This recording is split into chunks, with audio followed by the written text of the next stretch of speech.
Hi everyone. Uh, this video is on Greek mythology,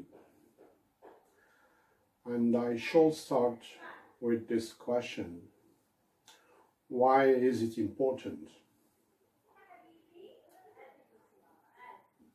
There are different reasons. Greek mythology is very expressive and very impressive in the sense it comes with too much expressions, too much knowledge, too much wisdom, too many ideas about the universe, about traditions, struggle for power, idea of life, idea of God. And it's not always true that anything strange or weird is not significant. Some mythologies, even their works of fiction, are more valuable, and they serve more advantages or knowledges than reality itself. And they are part of traditions, part of cultures. And they occupy a space in celebrations, in rituals, in customs, in eating habits, relationships in family, in society. Some of the ideas involve politics, like the struggle for power. They reflect too much of our emotional experiences, like frustration and anger. And again, let's say it this way: they serve two major functions.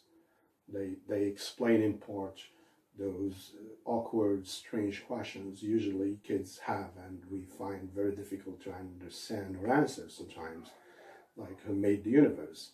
What is God? Where do we go after death? Questions on jinn, on the soul.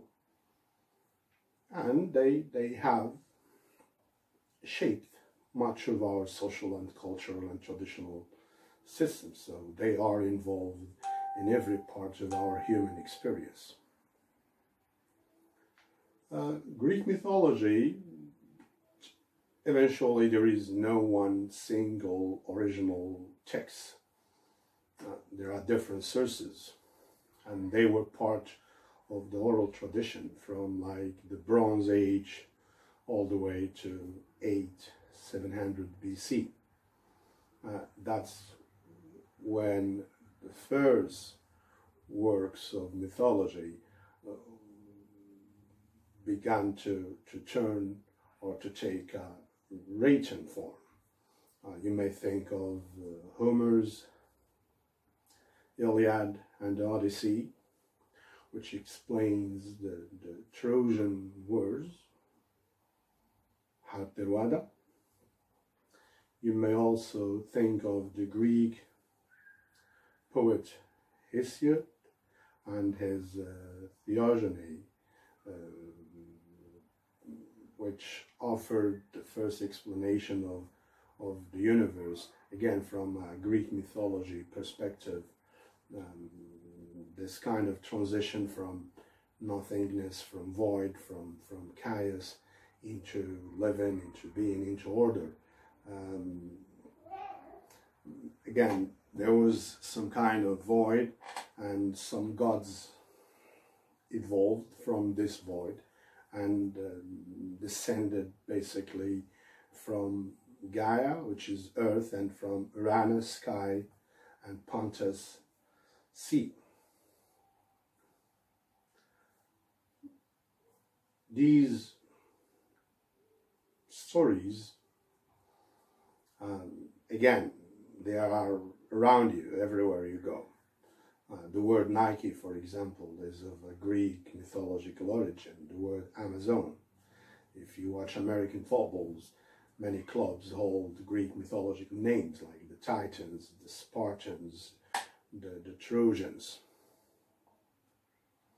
One point I'd like to mention, and I find interesting, when we think of Greek mythology, we think of a system of gods, and basically the 12 ones. And again, the number 12 find its significance in other traditions, like in the Bible, the 12 disciples, the followers of Jesus. In the Shia Islam, it's the 12 imams. So those 12 we call the Olympians. Each represents or reflects part of our human life or human conditions. You know, you have Zeus, that's the father and king of many gods, the king of all gods and the father of many gods. And he was in charge of order, of law, of fate. You have Apollo for beauty, music, and art. And you have Athene, the goddess of wisdom and knowledge. You know, she came out of someone's brain in one way or another. So she was intelligent. And it's not just all the gods, it's also heroes, you know, Hercules. You may think of figures like Pandora and too many other monsters. So it's gods, and it's heroes, and it's monsters. For one more time, Greek mythology, kind of work of fiction, but express a lot, demonstrate a lot of knowledge and insights, parts of our cultures and traditions. I mean world cultures and world traditions. And it's about gods. So Greek mythology always involves the idea of gods, the idea of heroes, and the idea of monsters.